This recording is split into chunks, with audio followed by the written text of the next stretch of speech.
What's going on, y'all? Welcome back to my channel. First off, I want to say thank you for all these subscribers. I'm now over 10,000 subscribers in such a short time. Just seems like a little wild and crazy to me, but I'm so grateful to every one of you and your comments and just the fact that you're finding value in the content that I am putting out here just like warms my heart, and I'm ever so grateful. I feel like I have purpose, which is why we are here, to live our purpose.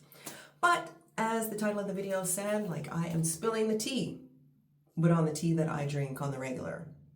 I've got about 3 teas here. They are good for stress relief, anxiety, they help you sleep better, inflammation, liver detoxification, all of that good stuff, because I really only drink tea and water. That's it. Boring, but that is all we do here. So the first tea that I want to mention is Tulsi Ginger. I first discovered this tea, maybe sometime in spring of last year, or it could be even the year before. I was just doing some menopausal research and this tea popped up. It's actually good for stress and anxiety. Yes, that's right. When you're in your menopausal years, whether it's perimenopause, menopause, or postmenopause, stress is one of those things I feel like can really just take hold of us. I mean, at any given point in our life, but the effects of a higher cortisol level just really can mess with you. So if you're able to lower your stress and keep it at a minimum as much as possible, all the better for you. So this tea really just takes the edge off. If I'm at work and I'm having a moment, I just boil myself some water, make a cup of Tulsi ginger tea, and it takes the edge off. It calms me down, it mellows me out, so much so that even when I come home and make a cup of tea, Tulsi ginger tea, I'm falling asleep at 7:30 at night wondering why, and then I realized it's the tea. So if you're somebody who has a hard time falling asleep at night, Tulsi ginger is also a good one to drink because it will help with that as well.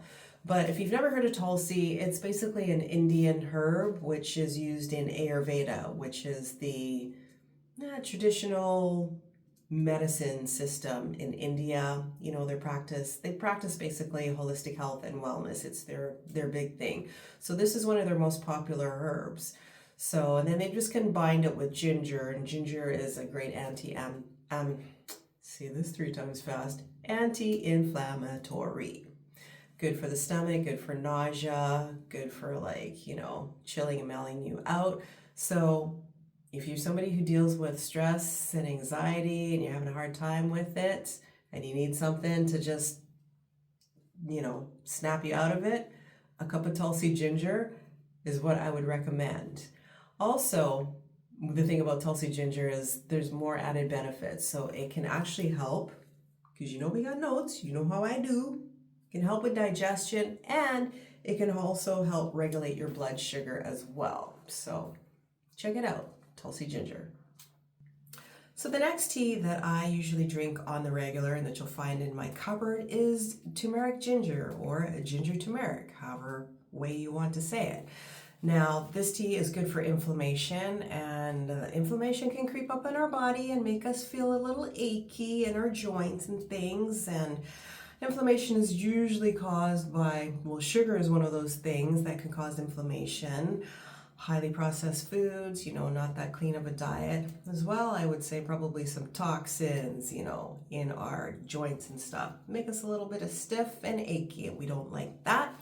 So ginger turmeric is a good option. Now, turmeric is, a spice that you find a lot in Indian food. It's kind of got that yellow mustardy color to it, and the active ingredient in it is curcumin.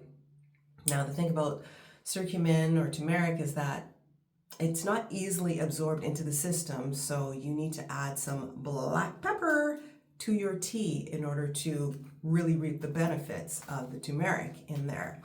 And also the ginger, we know, is a good anti-inflammatory as well, so you're kind of getting a double shot, double dose, double whammy in there with the combination of both of those spices. Now, one thing about inflammation is it can accelerate aging from the inside out over time. So we definitely want to try to keep our inflammation, as low, as minimal as possible, you know, especially when you're somewhere on the menopause train as well.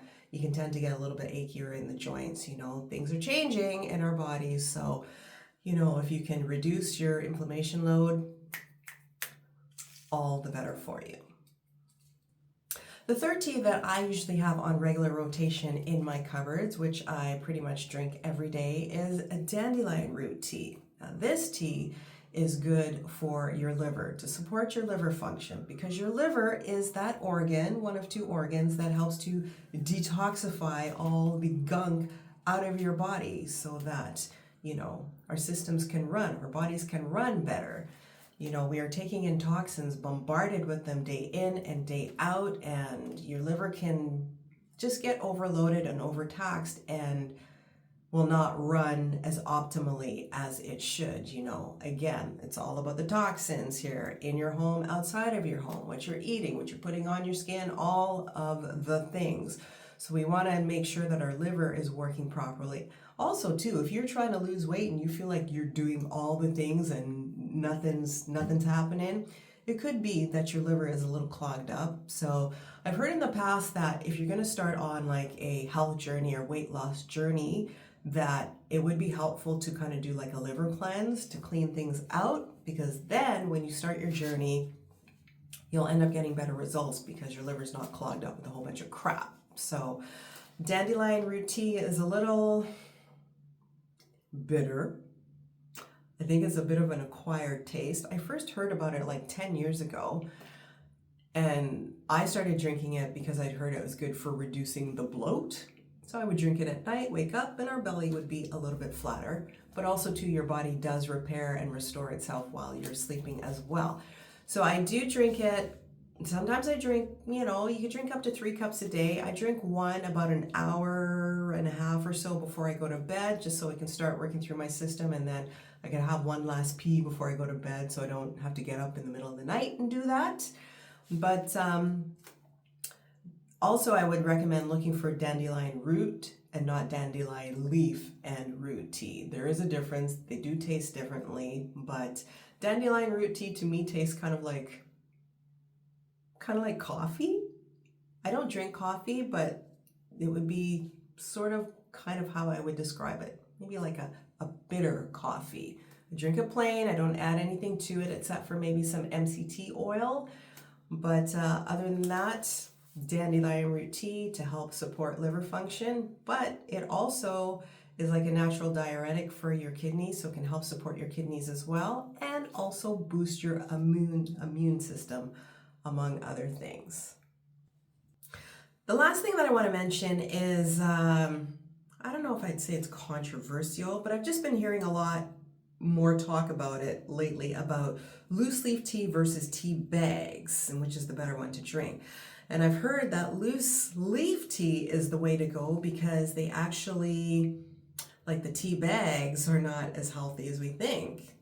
I was in the tea shop in the neighborhood and bought some loose leaf tea, and the lady there had said, you know, try to avoid drinking tea in tea bags because they actually bleach the tea bags quite a lot. And at that moment I thought, oh my gosh, all the toxins that could be going into my teacup when I pour the hot water over my tea and let it steep, and then I'm drinking it thinking I'm getting some health benefits, where I'm probably just adding more toxins in. So that is something that I would recommend. Loose leaf tea, I mean, you can get those little tea balls or just like a teacup or teapot with an infuser in it.